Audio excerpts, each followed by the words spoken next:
Welcome to on record. Welcome to on record. இன்றைக்கு நம்மோடு நேர்காணலுக்காக சிறப்பு விருந்தினராக திராவிட முன்னேற்ற கழகத்திலிருந்து செய்தி தொடர்பாளர் ராஜா தமிழ்மாறன் இணைந்திருக்கிறார். அவரோடு பேசலாம். சார் வணக்கம். வணக்கம். விஜய் கேட்காத ஒன்று நீதிமன்றத்தால் கொடுக்கப்பட்டிருக்கிறது. அவர் கேட்டது உச்சநீதிமன்ற தலைமை நீதிபதி தலைமையிலான விசாரணை. அதே போல் மற்ற மனுதாரர்கள் பேரில் சிபிஐ விசாரணை கேட்கப்பட்டது. சிபிஐ விசாரணையும் கொடுக்கப்பட்டிருக்கு, உச்சநீதிமன்ற தலைமை நீதிபதியும் கொடுக்கப்பட்டிருக்கிறார். இந்த எபிசோடில் நீதி வெல்லும், நீதி வென்றது, நீதியே வெல்லும் அப்படின்னு தாவேகாவினர் மத்தியில் ஒரு பெரிய உற்சாகம். தமிழ்நாடு அரசுக்கு எதிரான வெற்றியாக இதை அவர்கள் பதிவு செய்கிறார்கள். முடக்க நினைத்த திமுகவை கோர்ட்டின் மூலமாக நீதியை நிலைநாட்டியது தாவேகா அப்படின்ற ஒரு லைன் ஆஃப் ஆர்குமெண்ட்ஸை முன்வைக்கிறாங்க. நீங்கள் இதை எப்படி பார்க்குறீங்க? கொஞ்சம் இந்த பேர்ட்ஸ் ஐ வியூவில் இருந்து பார்ப்போமா? ஏன்னா கீழே இருந்து பார்க்கும்போது இப்படி கல் இப்படி பெருசாக தெரிகிற மாதிரி தெரியும். கொஞ்சம் உயரத்தில் போய் நிகழ்வுகள் என்னெல்லாம் நடந்திருக்கு, இதனோட பின்விளைவுகள் எப்படி இருக்கும், இந்த கரூர் இன்சிடெண்ட்டுக்கு பிறகு நிகழ்வு எப்படி போயிருக்குங்கிறத பார்த்தா தான் இது எதை நோக்கி நகருதுங்கிறத நம்ம புரிஞ்சுக்க முடியும். இப்போ என்ன நடந்திருக்கு? சிபிஐக்கு இந்த கேஸ் போயிருக்கு, அதானே? ஆமாம், கரெக்டுங்களா? இது கோர்ட்டு மூலிமா போச்சு. அந்த டிஸ்கஷனுக்குள்ளே நம்ம போகவே வேண்டாம். ஆனால் சிபிஐ தான் இந்த வழக்கை இனி விசாரிக்க முடியும் அப்படிங்கிற நிலை வந்துருச்சு. கரெக்டுங்களா? சரி, இப்போ நான் ஒரு விஷயத்தை கேட்குறேன். அண்ணா திராவிட முன்னேற்ற கழகம் ஆட்சியில் இருந்தபோது எத்தனை இடி கேஸ் வந்துச்சு? அதன் பிறகு ஆட்சியை விட்டு வெளியே போய் கூட்டணியை விட்டு வெளியே போனதுக்கப்புறம், பாரதிய ஜனதா கூட்டணி விட்டு வெளியே போனதுக்கப்புறம் 32 பேர் மீது வழக்குகள் இருக்குது. அதிமுகவில் இருக்கக்கூடிய முன்னணி தலைவர்கள், சிலுவம்பாளையம் பழனிசாமி அவர்களுடைய எதிர்க்கட்சி தலைவராக இருக்கக்கூடிய சிலுவம்பாளையம் பழனிசாமி ஐயா அவர்களுடைய சம்பந்தி மகன் உட்பட நம்ம அதை விலாவரியாக பேசியிருக்கோம். 32 பேர் மீது வழக்குகள் இருக்குது. இப்போ அந்த வழக்குகளுடைய நிலைமை என்னன்னு யாராவது ஏதாவது கேட்டிருக்காங்களா? இது வரைக்கும் ட்ரையலாவது வந்திருக்கா? இல்லை நீங்கள் ஒரு இடி வழக்கை தற்போதைய அமைச்சராக இருந்த மாவட்ட கழக செயலாளர் எம்எல்ஏ செந்தில் பாலாஜி அவர்கள் மீது ஒரு இடி வழக்கை போட்டாங்க, பிடிச்சி சொல்ல வச்சாங்க. 1.5 வருஷம் கழிச்சு அவர் பெயில் எடுத்துக்கிட்டு வந்தார். அது மாதிரி யாராவது அதிமுகவிலிருந்து கைது செய்யப்பட்டிருக்கிறார்களா? இல்லை.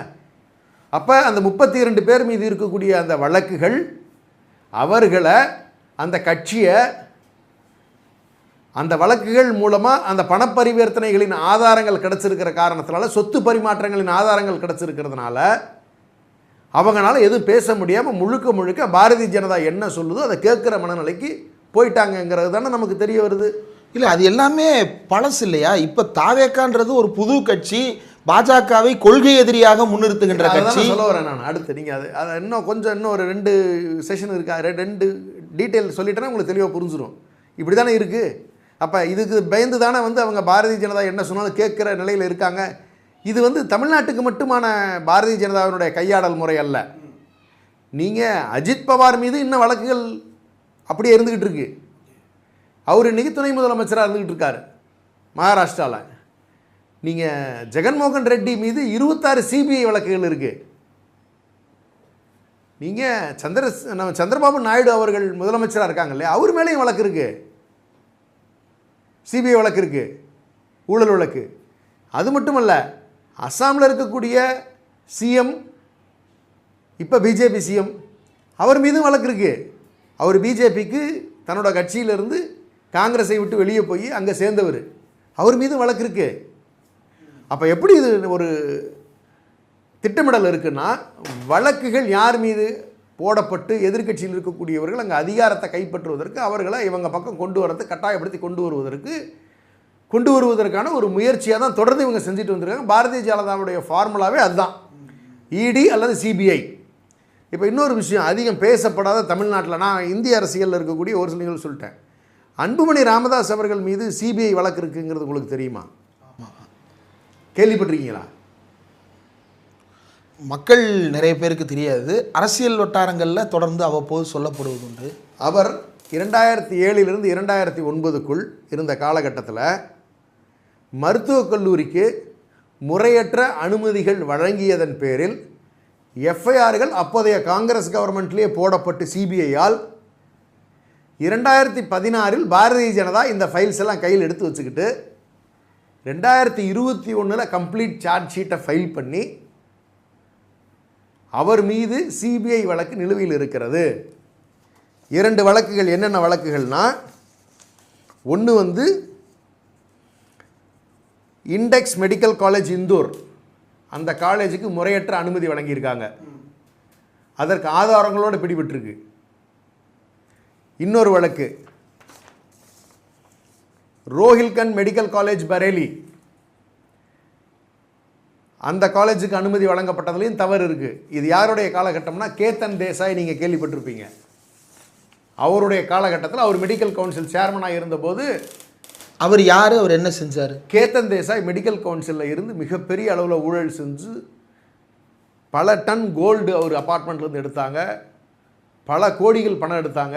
அவர் அடிப்படையில் குஜராத்தில் இருந்து வந்த மெடிக்கல் கவுன்சில் ஒரு professor, medical professor, Gujarat medical கவுன்சிலோட சேர்மனாக இருந்தார். பின்னாடி இந்த வழக்குகள்லாம் ஊழலில் கைது செய்யப்பட்டு மறுபடியும் பாரதிய ஜனதாவினுடைய மிகப்பெரிய ஆதரவோடு இன்டர்நேஷ்னல் மெடிக்கல் கவுன்சிலுக்கு சேர்மன் ஆகி திரும்ப வந்து இப்போ ரிட்டையர் ஆகியிருக்காரு. அப்படிப்பட்ட மிகப்பெரிய ஊழல் பின்னணியை கொண்டிருக்கிறவர் தான் கேத்தன் தேசாய். அவர் தான் இந்த நீட்டை வரைமுறைப்படுத்துவதற்கு மிகப்பெரிய அளவில் இந்த ஒன்றிய அரசுக்கு உதவியவர். லீகலைஸ் பண்ணார் இந்த ஃபண்ட் டிரான்சாக்ஷனை பூரா. அப்படிப்பட்ட பின்னணியில் இருந்தவருக்கு வேலை பார்த்தவர் தான் இந்த அன்புமணி ராமதாஸ். அன்புமணிக்கு தானே இவர் வேலை பார்க்க முடியும், இவர் மெடிக்கல் கவுன்சில் தலைவர், அவர் வந்து இணையமைச்சர் இல்லையா?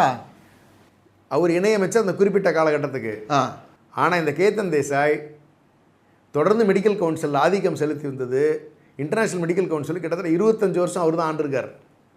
அவர் சொன்னது தான் நடக்கும். எப்படி அதானி ஒரு தொழிலதிபராக இருந்துக்கிட்டு இந்த ஆட்சியை பிரதமர் மோடி அவர்கள் நடத்தி கொண்டு வருகிறார். ஆனால் எல்லா வேலைகளும் யாருக்கு பொருளாதாரம் பூரா எங்கே போய் சேரும்? அதானிக்கு தானே. அதுபோல் பின்புலத்தில் இருந்து இந்த மெடிக்கல் சீட்ஸ் விஷயங்களில் மெடிக்கல் காலேஜுகள் எல்லாத்தையும் கட்டுப்படுத்துகின்ற வேலையை கேத்தன் தேசாய் நெடுகாலமாக செஞ்சுருக்கார். அவரோடு இணைந்து தான் இந்த ஊழல் குற்றச்சாட்டு வருது. அந்த வழக்கில் இன்னைக்கு வரைக்கும் இல்லை, மெடிக்கல் காலேஜுக்கு முறைகேடாக அனுமதி கொடுத்தாங்க, அது ஒரு வழக்கு தானே, அது எப்படி 2 வழக்காக மாறும்? 2 காலேஜுக்கு கொடுத்துருக்காரு. ஓ, 2 வழக்காக ஃபைல் பண்ணியிருக்காங்க. ஓகே, அதெல்லாம் ஒரே ஸ்ட்ரக்சருக்குள்ளே கொண்டு வந்திருக்கிறது. இப்போ பிரித்து தனித்தனியாக நடத்தணும்னு அவர் வந்து 2024 கேட்டிருக்காரு. ஓ, ஒரு வழக்காக தான் இருந்தது. அதை 2ஆக பிரித்து ஃபஸ்ட்டு இதெல்லாம் ஒன்றை கேட்டு நடத்தி முடிப்போம்.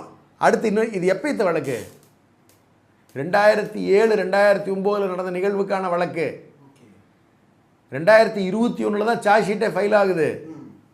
அப்போ எப்போ நடந்த நிகழ்வுக்கான வழக்கு எப்போ நடக்குது? 16 வருஷம் 17 வருஷம் ஆயிடுச்சு. இன்னைக்கு 25 இருக்கும். 2009 கணக்கு வச்சுக்கோங்க. இன்னைக்கு 16 வருஷம். இன்னும் அந்த கேஸுக்கு 67 ஹியரிங் அப்பியர் ஆகியிருக்கார் அன்புமணி ராமதாஸ் அவர்கள் வக்கீல் மூலமா. கடைசியாக நடந்த ஹியரிங் 1/9/2025 அன்னைக்கு ஒரு ஆர்டர் பாஸ் ஆகிருக்கு. இப்போ போன மாதம் 2025. ஆமாம். அடுத்து இது என்னைக்கு லிஸ்ட் ஆகுது? 4/12/2025. ஓ, குவார்ட்டர்லி அப்பியரன்ஸ்.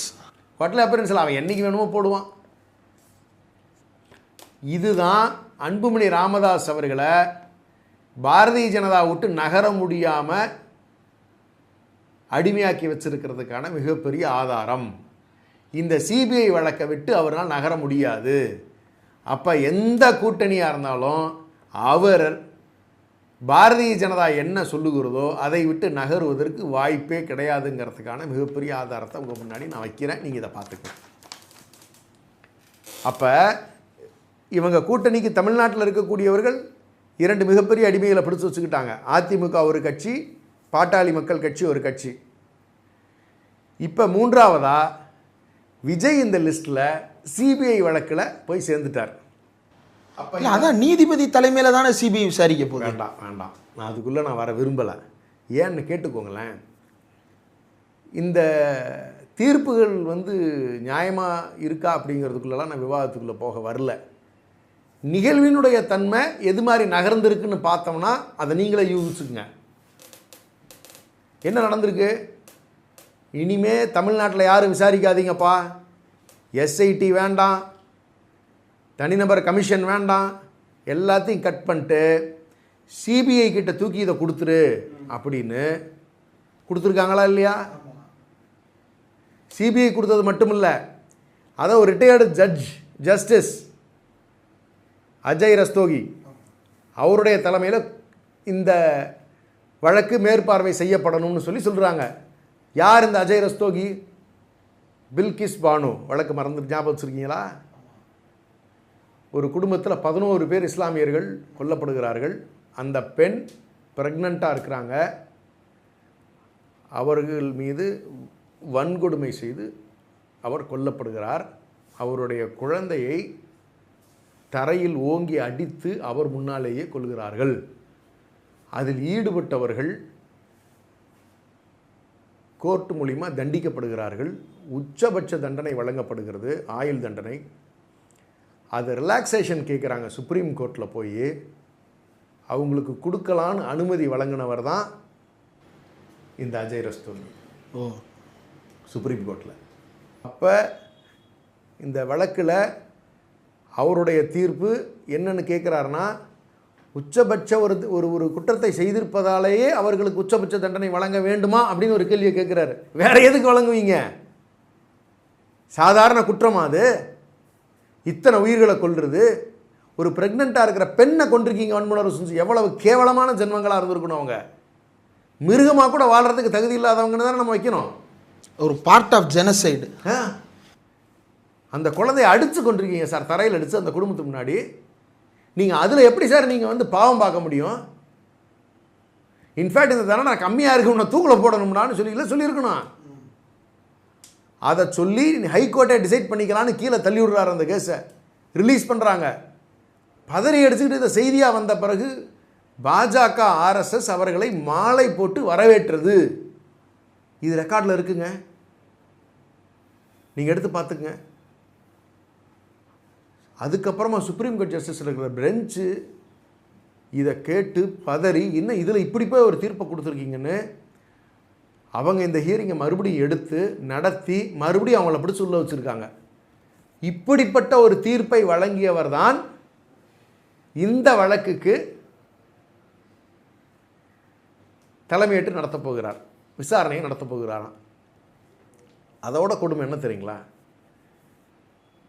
தமிழ்நாட்டு ஐபிஎஸ் ஆஃபீஸர் நீங்கள் போட்டுங்கன்னு சொல்கிறாங்க.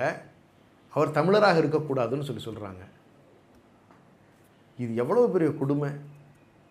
அறம் சார்ந்த சமூகம் தமிழ் சமூகம். அறம்ங்கிற வார்த்தைக்கு ஹிந்தியில் மீனிங்கே கிடையாது. இல்லை நியாய், அதெல்லாம் நியாயம்னு சொல்லிக்கலாம். ஆனால் அறம்ங்கிறது நமக்கு தெரிந்த ஒரு தனியான வார்த்தை. அந்த வார்த்தைக்கான அர்த்தம் தமிழனுக்கு மட்டும்தான் புரியும்.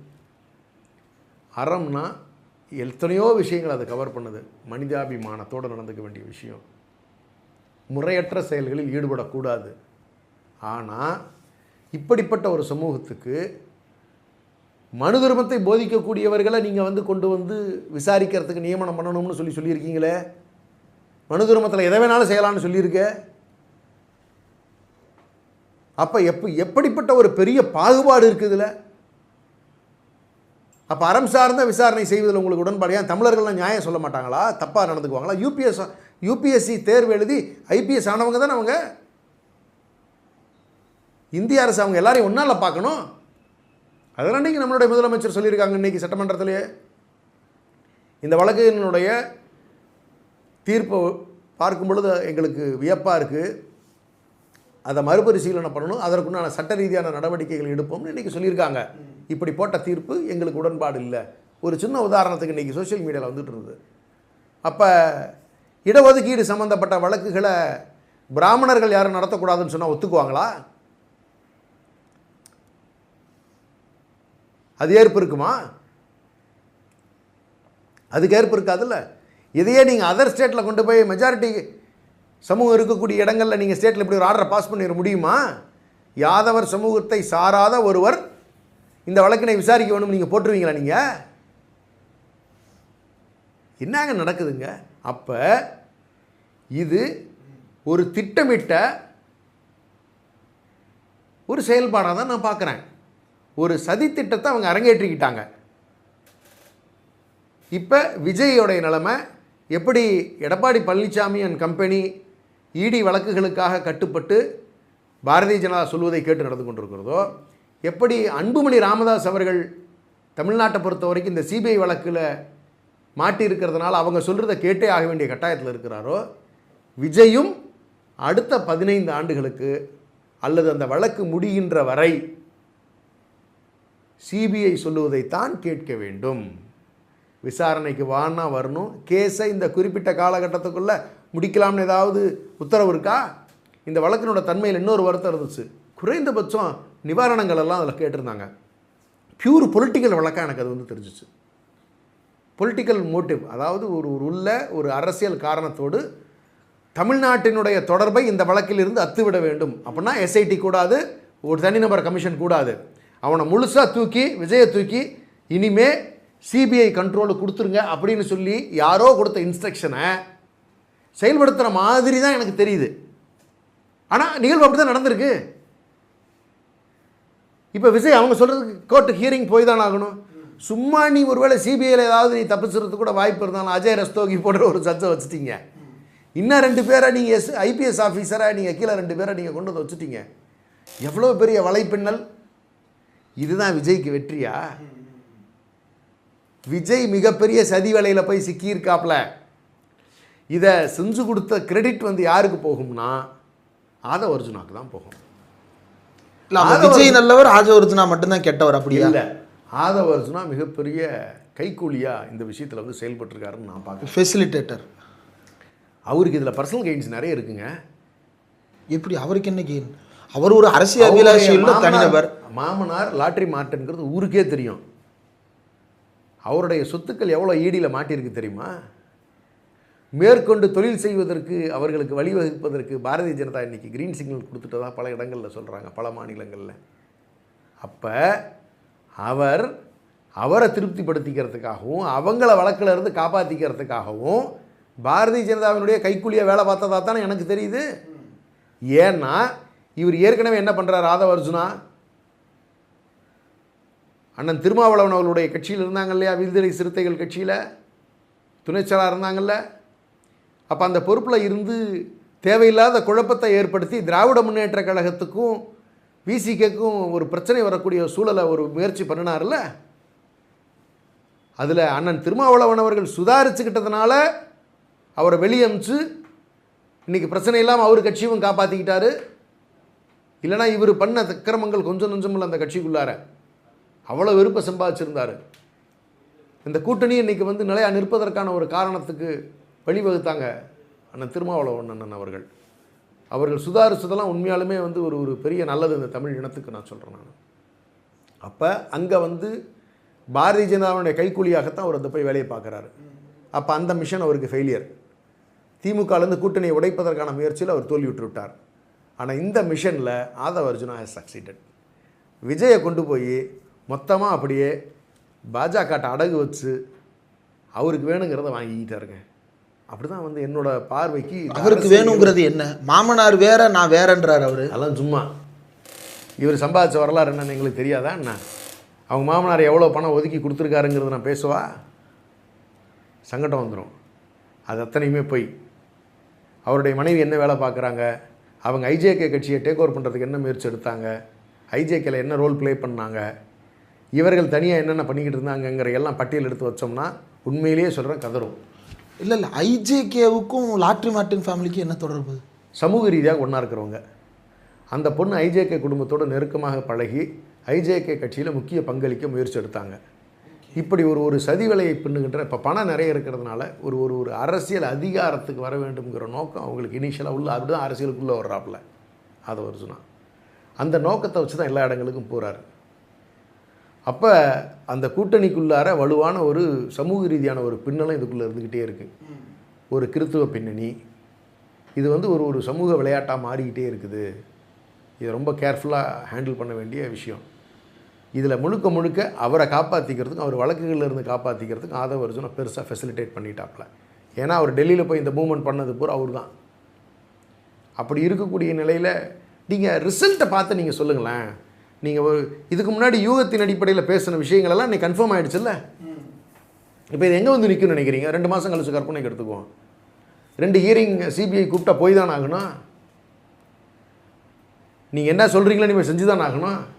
இல்லை அதே சிபிஐ இதை தமிழ்நாடு அரசுக்கு எதிராகவும் திருப்ப வாய்ப்பு இருக்குல்ல? முயற்சிகள் செய்வாங்கன்னு தான் நான் நம்புகிறேன். ஏன்னா விசாரணைக்கு ஆனால் இந்த கேஸ் முடிவு போகிறது இல்லைங்க. நிவாரணம் அந்த 41 குடும்பங்களுக்கு கிடைக்குமான்னா நம்ம அரசு கொடுத்த நிவாரணம் உடனடியாக போய் சேர்ந்தது. அக்கறை உள்ள தாயுள்ளம் கொண்டு அடுத்த நாளே உடனே செஞ்சாங்க. அக்கா கனிமொழி அக்கா அவர்கள் உடனடியாக அதை கொண்டு போய் கொடுத்துட்டு வந்தாங்க. வீடு வீடாக போய் கொடுத்துட்டு வந்தாங்க. இன்றைக்கி வரைக்கும் இந்த திருட்டு அது கொடுக்கல. மிகப்பெரிய தவறுங்க அது, பாவங்க, சும்மா விடாததெல்லாம். அடுத்து நீங்கள் தெளிவாக வச்சுக்கோங்க, இன்றைக்கி வரைக்கும் செய்யலை. இவர்கள் என்ன செய்ய போகிறாங்கன்னு தெரில. மாதம் 5000 ரூபா கொடுக்குறதா ஒரு தத்தெடுக்கிறதாக ஒரு கான்செப்ட் சொல்லியிருக்காங்க. அதெல்லாம் நடைமுறையில் எந்த அளவுக்கு சாத்தியம், நாளைக்கு போய் இதெல்லாம் வெரிஃபை பண்ணிகிட்டு இருக்க முடியுமாங்கிறது தெரில. அந்த 20 லட்சம் கொடுக்க போகிறாங்களாங்கிறதும் தெரியலை. கட்டாயத்தின் பேரில் கடைசியாக வருமா வராதா நிறைய கேள்விக்குறிகள் இருந்துக்கிட்டேன். எதுவுமே தெளிவாகவே இல்லை அவங்கள பொறுத்த வரைக்கும். அவங்களுடைய நோக்கங்கள் எதுவுமே சரியாக இருக்கிற மாதிரி தெரில. ஆனால் ஒரு விஷயம் தெளிவு, இனி விஜய் அவர்கள் தன்னிச்சையாக எந்த முடிவும் எடுக்க முடியாது. ஏற்கனவே அவர் தன்னிச்சையாக முடிவு எடுக்கலை. அவர் கூட இருக்க அந்த 4 பேரை நம்பி வீணாக போனதான் மிச்சமாச்சு. அந்த 4 பேரில் ஒருத்தன் கொண்டு போய் இவர் விற்றுட்டு வந்துட்டான். இப்போ இனி பர்மனெண்ட்டாக இவர் பிஜேபி என்ன சொல்லுதோ அதை மட்டும்தான் கேட்குற நிலை. இல்லைன்னு கேட்டிங்கன்னா முழுக்க முழுக்க அவரை மிரட்டுவாங்க. ஆனால் அதே சமயத்தில் இந்த தேர்தல் முடிகின்ற வரைக்கும் திராவிட முன்னேற்ற கழகத்தில் இருக்கக்கூடிய சிலரை கூப்பிட்டு விசாரிப்புங்கிற பேரில் தொந்தரவு பண்ணுறதுக்கு வாய்ப்புகள் இருக்குது, இல்லைன்னு சொல்ல முடியாது. அதையெல்லாம் எதிர்கொள்கிறதுக்கு நாம் தயார். ஏன்னு கேட்டுக்கிட்டிங்கன்னா மடியில் கனம் இருந்தால் தானே பயம் இருக்குங்கிறத நம்ம தெளிவாக ஊர் மக்கள் கிராமத்தில் சொல்கிற வழக்கம் உண்டு. அதிமுக இன்றைக்கி அவங்களுடைய வழக்குகள்லாம் இருக்கிறதுனால தான் டோட்டல் சரண்டராங்க. ஒன்று எதிர்த்து போராடணும், வழக்குகளை எதிர்கொள்கிறதுக்கு தைரியம் இருக்கணும். தப்பு பண்ணாமல் இருந்திருந்தால் அந்த தைரியம் வரும். தப்பு பண்ணியிருந்து வசமாக சிக்கிக்கிட்டோம்னா, ஆனால் நீங்கள் என்ன சொல்லுவீங்க கேட்குறேன்னு, எதுக்குன்னே வம்பு மானரோசம்லாம் நமக்கு எதுக்கு, வெக்கம் மானம் சூடு சொரணை இதெல்லாம் எதுவுமே நமக்கு அவசியம் இல்லைன்னா, இருக்கிற பணம் போதும்னா எங்களை ஹாப்பியாக நிம்மதியாக இருக்க விடுங்கன்னு முடிஞ்சு போச்சு வேலை. இப்போ அதான் அதிமுக நடந்தது. ஆனால் திமுக பொறுத்த வரைக்கும் அப்படி கிடையாது. நீங்கள் எத்தனை வழக்கு வேணாலும் போடுங்க, நீங்கள் என்ன மிரட்டு வேணாலும் மிரட்டுங்க. ஏன்னா வரும் காலம் இன்னும் தேர்தல் வருகின்ற வரை எப்படி வேண்டுமானாலும் சிரமத்தை கொடுப்பதற்கான முயற்சிகளை பாரதிய ஜனதா செய்வதற்கான வாய்ப்புகள் எதிர்பார்த்துருக்கோம். அதில் இது ஒன்று வர்றதுக்கான வாய்ப்புகள் இருக்க தான் செய்யுது. இல்லை, எடப்பாடி பழனிசாமி இன்றைக்கும் கூட மாண்புமிகு எதிர்க்கட்சித் தலைவர் பேரவையிலிருந்து வெளிநடப்பு செய்து வெளியே முதல்வர் உள்ள விளக்கம் சொல்கிறாரு. நாங்கள் கிட்டத்தட்ட 24 மருத்துவர்கள், 16 உதவி பணியாளர்கள் அவர்களோட சேர்ந்து 28ஆம் தேதி மதியம் 2 மணி வரைக்கும் போஸ்ட்மார்ட்டம் நடந்து கொண்டு தான் இருந்தது. உடனே 32 ஒரே நேரத்தில் எடுத்து 32 ஒரே நேரத்தில் வெளியேற்றல, ஒவ்வொரு உடலாக தான் பண்ணோம் அப்படின்றாரு. ஆனால் வெளியே எதிர்க்கட்சி தலைவர் கேட்குற கேள்வியில் அங்கே மொத்தமே 2ஓ 3ஓ தானே பெட்டே இருக்குது, போஸ்ட்மார்ட்டம் பெட்டே 2-3 தானே இருக்குது, எப்படி நீங்கள் 22 மருத்துவரை வச்சு வேலை பார்த்தீங்க அப்படின்னு சொல்லிட்டு அவர் காட்டமாக கேள்வி எழுப்பியிருக்கிறாரு. அந்த நிகழ்வு நடக்கின்ற பொழுது மாடத்திலிருந்து பார்த்தவன் என்ற முகையில் நான் சொல்கிறேன். எங்கே முழுமையான நிகழ்வு இன்றைக்கி அசம்பிளியில் தான் இருந்தோம். ஓகே, பார்க்க வாய்ப்பு இருந்தது. முதலமைச்சர் ரொம்ப தெளிவாக சொன்னார்கள். ஏற்கனவே இதை நம்மளுடைய தோழர் மகிழன் அவர்களுடைய அரண்சையிலே நான் இதை பதிவு பண்ணியிருந்தேன். போஸ்ட்மார்ட்டம் எப்படி நடந்துச்சு அப்படிங்கிறதுக்கு உண்டான பதிவு. முதலமைச்சர் தெளிவாக சொன்னார். 1:29 மணிக்கு இரவில் முதல் போஸ்ட்மார்ட்டம் தொடங்கியது. 3 டேபிள்கள் இருந்த நிலையில் இன்னும் 2 டேபிள்கள் சேர்த்து 5 டேபிள்களுக்கு கலெக்டர்கிட்ட நைட்டில் போஸ்ட்மார்ட்டம் செய்கிறதுக்கு அனுமதி பெறப்பட்டு மற்ற மாவட்டங்களிலிருந்து 22 ஃபொரன்சிக் டாக்டர்கள் வரவழைக்கப்பட்டு அங்கே இருந்த 3 டாக்டர்கள் ஃபொரன்சிக் டாக்டர்களை சேர்த்து 25 டாக்டர்கள் கொண்ட குழு 5 உடல்களுக்கு ஒரே நேரத்தில் செய்யக்கூடிய நிலையில் 1 மணி நேரம் வீதத்தில் செய்திருக்க முடியும். 1 மணி நேரம் வீதம் என்று சொன்னால் 1 மணி நேரத்தில் 5 உடல்களை செய்திருக்க முடியும். அப்போ அடுத்த நாள் மதியம் 2 மணி வரை அந்த போஸ்ட்மார்ட்டம் தொடர்ந்துச்சுன்னு சொல்கிறாங்க. கிட்டத்தட்ட 14 மணி நேரம் 39 பாடிகளுக்கு அப்படி தான் நடந்துச்சு. அப்படின்னா இந்த 13 மணி நேரத்தில் 39 பாடிக்கும் அடுத்த ஒரு 4 மணி வரைக்கும் ஒரு பாடிக்கான அடையாளம் காண்பதில் சிரமம் இருந்த காரணத்தினால் 4 மணி வரை 41 பாடிக்கு டைம் ஆச்சு. இதுதான் கணக்கு. அப்போ 14 மணி நேரத்தில் மொத்தமாக இந்த 41 பாடிக்கு போஸ்ட்மார்ட்டம் நடந்திருக்கு. இதுக்கு முழுக்க வீடியோ ரெக்கார்டிங் இருக்குது அப்படிங்கிறத. Postmortem is completely recorded. Okay, அதை யார் எந்திரிச்சு சொல்கிறாங்க அவையில்? நல்வாழ்வுத்துறை அமைச்சர் அண்ணன் மா சுப்பிரமணியம் அவர்கள் எந்திரிச்சு இந்த விளக்கத்தை எந்தெந்த டிஸ்ட்ரிக்ட்லேருந்து யார் யார் வந்தாங்க, எத்தனை செவிலியர் வந்தாங்க, எத்தனை டாக்டர் வந்தாங்க, அங்கே மார்ச்சூரியில் வைக்கிறதுக்கு இடமில்லாத காரணத்தினாலையும் அங்கே கூட்டம் அதிகமாக கூடியிருக்கிற காரணத்தினாலேயும் அவர்கள் கேட்ட உடனே அந்த பாடிகளை அவங்களுக்கு உடனே கொடுத்துக்கிட்டே வர்றாங்க போஸ்ட்மார்ட்டம் செய்ய. அதில் முதலில் வந்த 5 பாடிகளுக்கு தான் அந்த இடத்துல வந்து முதலமைச்சர் அவர்கள் அஞ்சலி செலுத்திட்டு கிளம்புறாங்க. 39 பாடி நைட்லேயே அவர் செலுத்தலை. ஃபஸ்ட்டு பேட்ச் 5 பேர் அதற்கு அஞ்சலி செலுத்திட்டு தான் கிளம்புறாங்க. இதை ரொம்ப தெளிவாக அழகாக அண்ணன் மா சுப்பிரமணியன் அவர்கள் அமைச்சர் அவர்கள் தெளிவாக பதிவு பண்ணினாங்களே. அதை கேட்டுக்கிட்டு அங்கே கம்முன்னு தானே உட்கார்ந்துருந்தார். அப்புறம் ஏன் வெளியே வந்து இதை கேட்குறாரு? நான் தான் சொல்கிறேன், அவர்களுடைய அணுகுமுறை மிகவும் தவறாக இருக்கிறது. யதார்த்தம் இல்லை அவங்கக்கிட்ட, உண்மை இல்லை அவங்கக்கிட்ட. பொய்யா ஒரு குற்றச்சாட்டை சொல்லணுங்கிறதுக்காக ஒரு முயற்சி பண்ணுறாங்க. ஒரு பொய்யை சொல்லி வசமாக இன்றைக்கி மாட்டி வாங்கி கட்டிக்கிட்டார். அதாவது இந்த ஒன்மேன் கமிஷன் போட்ட உடனே அடுத்த நாள் காலையில் அவசரமாக தனி விமானம் பிடிச்சி அந்த அம்மா அருணா ஜெகதீசன் அவர்கள் விசாரிக்கிறதுக்கு போனார்னு இவர் சொல்லிட்டார். யார்? எதிர்க்கட்சியினுடைய தலைவர் அவர்கள், மாண்புமிகு சிலுவம்பாளையம் பழனிசாமி அவர்கள். முதலமைச்சர் குறுக்கிட்டு பதில் சொன்னார். அடுத்த நாள் மத்தியானம் தனியார் விமானத்தில் மற்ற பேசஞ்சர்ஸோடு சேர்ந்து தான் போனாங்க, தனி விமானம் பிடிச்செல்லாம் போகலை. இப்படிப்பட்ட கதைகளை, இந்த மாதிரி கான்ஸ்பிரசி தியரிகளை உள்ளப்படாதீங்கன்னு சொல்லி அப்போவே பதில் சொன்னாங்களே. அப்போ பொய்யை சொல்கிறதையே வாடிக்கையாக வச்சுக்கிட்டாரு திரு சிலுவம்பாளையம் பழனிசாமி அவர்கள். அப்படி தான் என்னுடைய பார்வைக்கு தெரியுது. நிறைய பொய்கள். அதில் இன்னொரு நிகழ்வுமே இருக்குது. 2 நாளைக்கு முன்னாடி இவங்க அங்கே தானே கூட்டம் நடத்துகிறாங்க. இவங்க பர்மிஷன் கேட்டு வாங்கினது அதே இடம் தானே. அந்த கூட்டத்தை ஆக்சுவலாக பாராட்டி இருந்தார் முதல்வர் இன்றைக்கு சட்டமன்றத்தில். ரொம்ப நேர்த்தியாக அந்த கூட்டத்தை அவர்கள் நடத்தி முடித்தார்கள்னு. ஆமாம், அங்கே எந்த பிரச்சனையுமே வரலையே. இவங்களை விட இன்ஃபேக்ட் ஒரு 1000 பேர் அதிகமான கூட்டம் அங்கே இருந்துச்சு. அப்போ கட்டுப்படுத்தப்படாத ஒரு கூட்டம் இன்றைய நிகழ்வு தவறாக போகிறதுக்கான காரணம் அவர்களுடைய அணுகுமுறை தான் தப்பாக இருந்துச்சுங்கிறது ரொம்ப தெளிவாக சொன்னாங்களே இப்போ அவை குறிப்புகளில். பழனிசாமி அவர்களை பொறுத்த வரைக்கும் முழுக்க ஏதாவது ஒரு அரசியல் பண்ணணுங்கிறதுக்காக, ஒரு குற்றச்சாட்டை வைக்கணுங்கிறதுக்காக மட்டும்தான் அவர் அதை பேசியிருக்காரே ஒழிய அவருடைய பேச்சில் உண்மை இல்லை, வராது. ஏன்னா முதலமைச்சர் திரும்ப இந்த விஷயத்தில் சொல்கிறாங்க, இதில் அரசியல் பண்ணாதீங்க, யாரும் இத்தனை பேர் சாகணும்னு நினைக்க போகிறது இல்லை. ஒரு கட்சி சார்ந்த நாம் எத்தனையோ ஆயிரக்கணக்கான கூட்டங்களை நம்ம நடத்தியிருக்கோம், மாநாடுகளை நடத்தியிருக்கோம். ஆனால் இப்படிப்பட்ட நிகழ்வுகள் நடந்ததில்லை. இது உண்மையிலேயே வருத்தம் அளிக்குது. தயவுசெய்து இதில் அரசியல் பண்ணாதீங்கிறாரு.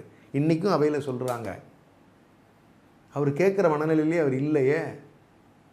இது நீங்கள் என்னென்னு சொல்லுவீங்க? ஏன்னா அவருக்கு இதை விட்டால் வேறு ஒன்றும் இல்லை. வேறு என்ன பேச முடியும் இன்னைக்கு சூழ்நிலைக்கு அவருக்கு அரசியலுக்கு? அவருக்கு விஜயனுடைய கூட்டணி வருகின்ற சூழல் ஏற்படுது. அவருக்காக டிஃபெண்ட் பண்ணி பேசுகிறாங்க. இன்னொரு பெரிய கிரிமினல் ஆக்டிவிட்டி பெண்டிங் இருக்குது. இந்த கோர்ட்டு கேஸ், சுப்ரீம் கோர்ட்டுக்கு போன கேஸில் செல்வராஜ்கிட்ட போய் கையெழுத்து வாங்கினது இவர்கள் கட்சியினுடைய முன்னாள் ஊராட்சி தலைவர். போய் கையெழுத்து வாங்கி உனக்கு வேலை வாங்கி தரேன், கையெழுத்து போடுமாமான்னு கேட்டு வாங்கிட்டு போய் அதை சுப்ரீம் கோர்ட்டில் கொண்டு போய் என்ன எழுதியிருக்குன்னே தெரியாமல் அஃபிடவிட்டில் மட்டும்தான் நீங்கள் கையெழுத்தை வாங்கிக்கிட்டீங்க. அந்த பேப்பரில், மேல் பேப்பரில் உள்ளே இருக்கிறது பூரா என்ன எழுதுனீங்கன்னே தெரியாது. அப்படி போலியாக கொண்டு போய் கேஸை ப்ரொடியூஸ் பண்ணவர் தான். அது பழனிசாமி அவர்களுடைய அனுமதி இல்லாமல் தெரியாமல் அது நடந்திருக்க முடியுமா? திட்டமிட்ட சதி இது. பாலகிருஷ்ணன் ஏமூர் ஊராட்சியினுடைய முன்னாள் தலைவர். உச்சநீதிமன்றத்துக்கு டிஎன் டிஜிட்டல் ஜேர்னலிஸ்ட் யூனியன் சார்பாகவும் அதை குறிப்பிட்டு நம்ம உண்மையிலே நீங்கள் அது ஒரு பெரிய இனிஷியேட்டிவ் எடுத்து மெயில் அனுப்பிச்சிருந்தீங்க. நான் வரவேற்கிறோம், வாழ்த்துக்கள். இது தொடருங்க. இந்த மாதிரி பணிகளை, ஆக்கப்பூர்வமான பணிகளை தயவு செஞ்சு தொடருங்க. இதோட நிப்பாட்டிடாதீங்க. ஏன்னா இன்றைக்கி அந்த உண்மைகளை வெளிக்கொண்டு வந்ததில் சோஷியல் மீடியா உங்களை மாதிரி நண்பர்கள் தான் வந்து மிகப்பெரிய பணியாற்றியிருக்கீங்க. இல்லைனா இந்த உண்மைகளெல்லாம் சமூகத்துக்கு வெளியே வராமலே நிறைய போயிருந்திருக்கும். இந்த முறை சோஷியல் மீடியாவில் இருக்கக்கூடிய உங்களை போன்ற நண்பர்கள் ஜேர்னலிஸ்டாக சின்சியராக கான்ட்ரிபியூட் பண்ணியிருக்கீங்க. நான் சும்மா முகஸ்துதிக்கெல்லாம் சொல்லலை, உண்மையாகவே தீவிரமாக பங்களிச்சிருக்கீங்க. வாழ்த்துக்கள் தோழர். அதில் களத்தில் பணியாற்றிய ட்ரைப்ஸ் தமிழ், அரண்சை, யூடியூப் ரூட்டஸ் பேரலை, தி டிபேட், பல்வேறு ஊடகங்கள், குறிப்பாக ஊடகவியலாளர் அரவிந்த் மற்றும் கரிகாலன், அவங்க தான் அதை அந்த உண்மையை வெளியே கொண்டு வந்தது அவங்க தான். அரவிந்த் தான் களத்தில் அந்த செய்தியை வெளியே கொண்டு வந்தார். அவருக்கு வாழ்த்துக்கள். அது வந்ததுலேருந்து தான் 2வது நாளே வந்து கூட்டணி வந்துருச்சு, புள்ளியார் சொல்லி போட்டாச்சு. இதெல்லாம் எங்கேருந்து சிக்னல்னால் பாரதிய ஜனதாலேருந்து அந்த சிக்னல், சும்மாலாம் வரல. இது இப்படி தான் போய் நிற்க நீங்கள் எழுதி வச்சுக்கோங்க. அந்த சிரிப்பையும் அந்த மகிழ்ச்சியும் வந்து என்னால் அன்றைக்கி அவர்கிட்ட பார்க்க முடிஞ்சிச்சு. அது நான் வந்து இந்த ரிசல்ட் இப்போ பார்த்தேன். திரும்ப இந்த தீர்ப்பு வந்ததுக்கு பிறகு அவரோட பாடி லாங்குவேஜ் ஒரு மாதிரி மாறுச்சு. வானதி சீனிவாசன் அக்கா ஒரு பேட்டி கொடுத்தாங்க. ஜோஷில் செம ஹாப்பி, அதாவது என்ன சொல்கிறது, ஹைப்பர் மோடு. நீங்கள் இதெல்லாம் எதுலேருந்து ரிஃப்ளெக்ட் ஆகுதுன்னு நினைக்கிறீங்க? ஒருத்தனை பிடிச்சி அடைச்சி வச்சு வெற்றி அவருக்கு நீதி வெல்லாதனால தான் நீதி வெல்லும்னு கேட்டிருக்காராட்டிருக்கு. இது என்னை பொறுத்த வரைக்கும் ஒரு விஷயம் நான் தெளிவாக சொல்கிறேன். ஆர்கஸ்ட்ரேட்டடாக கிரிமினல் அஃபென்சஸை கண்ட்ரி ஃபுல்லாக வந்து செஞ்சுக்கிட்டே இருக்காங்க. அது மூலிமா ஆட்சிகளை மிரட்டி பார்க்குறதும், ஆட்சிகளை கவிழ்க்கிறதும், புது ஆட்சி அவங்களுக்கு தேவையான ஆட்சிகளை கொண்டு வருவதற்குமான முயற்சியை பாரதிய ஜனதா தொடர்ந்து செஞ்சிட்ருக்கு. இதில் விஜய் முழுமையாக மாட்டிக்கிட்டாருன்னு தான் என்னுடைய பார்வை இருக்குது. இதில் தமிழ்நாடு அரசு பொறுத்த வரைக்கும் நிதானமாக, கவனமாக, எந்த இடத்துலையும் பிசுறு இல்லாமல் கண்ணியமாக அருமையாக நடந்துக்கிட்டாங்கங்கிறத நான் பதிவு பண்ண விரும்புகிறேன். எங்கேயும் நீங்கள் குற்றச்சாட்டு வைக்கிறதுக்கான வாய்ப்புகளே அவங்க இடம் கொடுக்கல. நன்றி.